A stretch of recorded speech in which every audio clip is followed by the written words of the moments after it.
Hello সবাইকে।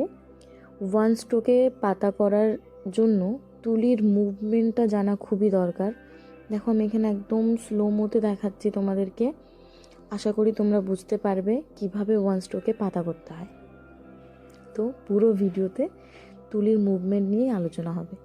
দেখো আমি তুলিটাকে ফার্স্ট একটু চেপে দিলাম, দিয়ে ওই পাতার চওড়া অংশটা করার পর হালকা হাতে কার্ভ করব আর তুলিটাকে টেনে নিয়ে আসবো।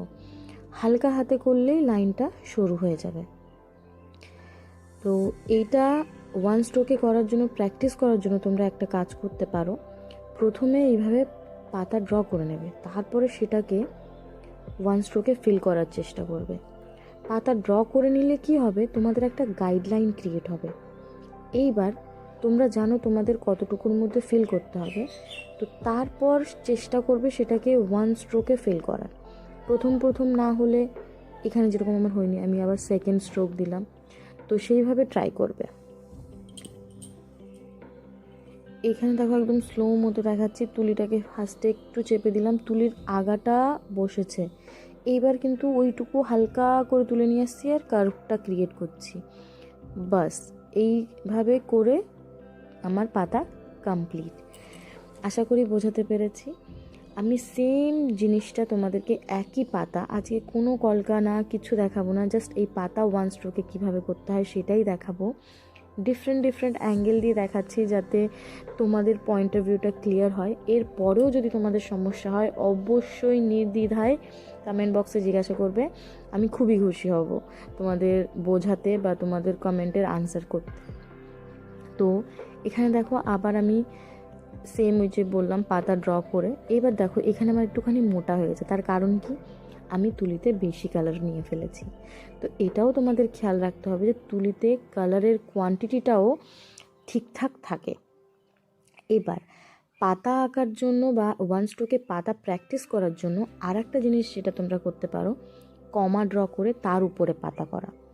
এটা এবার কেন বললাম, তার কারণ হচ্ছে কমা ড্র করলে কি হবে, তোমাদের ওই যে পাতার যে আমরা এস বা নিচে যে একটা এস টাইপ ক্রিয়েট হয়, নর্মালি যখন আমরা পেজে করব আমাদের কাছে কিন্তু কোনো গাইডলাইন নেই, কিন্তু দেখো যখনই আমরা এই কমার উপর দিয়ে করছি, এই এসটা ড্র করার, মানে পুরো এস না, হাফ এস, তো সেটা ড্র করার কিন্তু একটা গাইডলাইন হচ্ছে, প্লাস আমাদের কমাও প্র্যাকটিস হয়ে যাচ্ছে।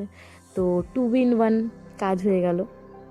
আর কমা আর পাতা এই দুটো জিনিস কলকাতে খুবই ইম্পর্ট্যান্ট। এই দুটো জিনিস জানলেই তোমার কলকা একদম সুন্দর হয়ে যাবে। তো এইভাবে কিন্তু তোমরা প্র্যাকটিস করতে পারো, এইভাবে তোমাদের কলকার হাতটা তোমরা সেট করতে পারো। এইবার যেটা বলার, আমরা এখানে পাতা নিয়ে আলোচনা করছি, তো আমি পাতা নিয়েই বলবো। এই দেখো আমি তুলির টিপটা দেখালাম নখ দিয়ে, ওই ফার্স্টে ওই টিপটাকে পেজে প্লেস করলে এবার একটা অ্যাঙ্গেল হলো। এইবার তুলিটাকে চেপে দিলে, চেপে দিয়ে দেখো আমি কিন্তু একদম হালকা হাতে তুলিটাকে ঘুরিয়ে নিয়ে চলে আসলাম। ব্যাস হয়ে গেল পাতা, কোনো ব্যাপারই না। এইভাবে তোমরাও ট্রাই করো, অবশ্যই পারবে। এইবার পাতা কিন্তু ওয়ান সাইড প্র্যাকটিস করার পর সব ডিরেকশানে কিন্তু তোমাদের করতে হবে, কারণ কলকাতে কখন কোন অ্যাঙ্গেলে তোমাদের পাতার প্লেসমেন্ট করতে হবে তোমরা নিজেরাও জানো না। তারপর আর একটা কথা আমি বলে রাখি, সবসময় যে সব অ্যাঙ্গেলে পাতা দিতে তোমরা কমফর্ট ফিল করবে সেটাও কিন্তু না। তো যে অ্যাঙ্গেলে তোমাদের কমফর্ট জোন সেই অ্যাঙ্গেলে পাতা বেশি দেবে, আর যে অ্যাঙ্গেলে কমফর্ট জোন কম সেই অ্যাঙ্গেলে পাতা কম দেবে। মানে কম দেবে বলতে ওয়ান স্ট্রোকে কম দেবে, সেখানে ওইরকমভাবে ফিল করে, মানে ড্র করে তারপরে ফিল করে দিতে পারো। দেখো আমি এখানে ডিফারেন্ট অ্যাঙ্গেল দিয়ে তোমাদেরকে দেখানোর চেষ্টা করছি যাতে তোমরা বুঝতে পারো তুলির প্লেসমেন্টটা, তুলির মুভমেন্টটা। কলকাতে সব থেকে ইম্পর্টেন্ট জিনিস হচ্ছে তুলির মুভমেন্ট।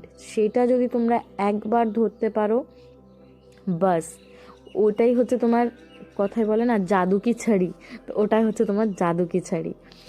তো এইটা যদি তোমরা পেরে যাও, তোমাদের কাছে কলকা কোনো ব্যাপারই না। কলকাতে 2-3টে জিনিস ম্যাটার করে, সেটা হচ্ছে কালারের কনসিস্টেন্সি, তুলির ধরার পদ্ধতি, প্লাস তুমি কতটা ব্যালেন্স করে করছো। এই কটা জিনিস যদি তোমাদের ঠিক থাকে, তোমাদের কলকা সুন্দর হওয়া থেকে কেউ ঠেকাতে পারবে না। এখানেও দেখো আমি সেই সেমভাবে দেখালাম। তো এইভাবে তোমরা প্র্যাকটিস করো। আমাকে অবশ্যই অবশ্যই কমেন্ট বক্সে জানাবে এটা তোমাদের কাছে হেল্পফুল হলো কি না, এইটা দেখার পর তোমরা ওয়ান স্ট্রোকে পাতা করতে পারছো কি না। এটা নিয়ে আমার একটা সাবস্ক্রাইবার আমাকে অনেকবার রিকোয়েস্ট করেছে, তো এই ভিডিওটা স্পেশালি তার জন্য। আর আমার আর একটা সাবস্ক্রাইবার আমাকে জিজ্ঞাসা করেছে যে কলকা করতে কি কি প্রয়োজন। তো তাকে বলে রাখি, কলকা করতে এই মিনিমাম এই 4টে ফেব্রিক আর একটা তুলি আর ডিফারেন্ট ডিফারেন্ট শেপের বা সাইজের টিপ। এবার এই যে অফ হোয়াইট কালারটা তোমরা অনেকেই আমার কাছে জিজ্ঞাসা করো, এই অফ হোয়াইট কালারটা হোয়াইট অ্যান্ড এই ইয়েলো কালার মিক্স করে বানানো। আশা করি তোমাদেরকে বোঝাতে পেরেছি। Thanks for watching.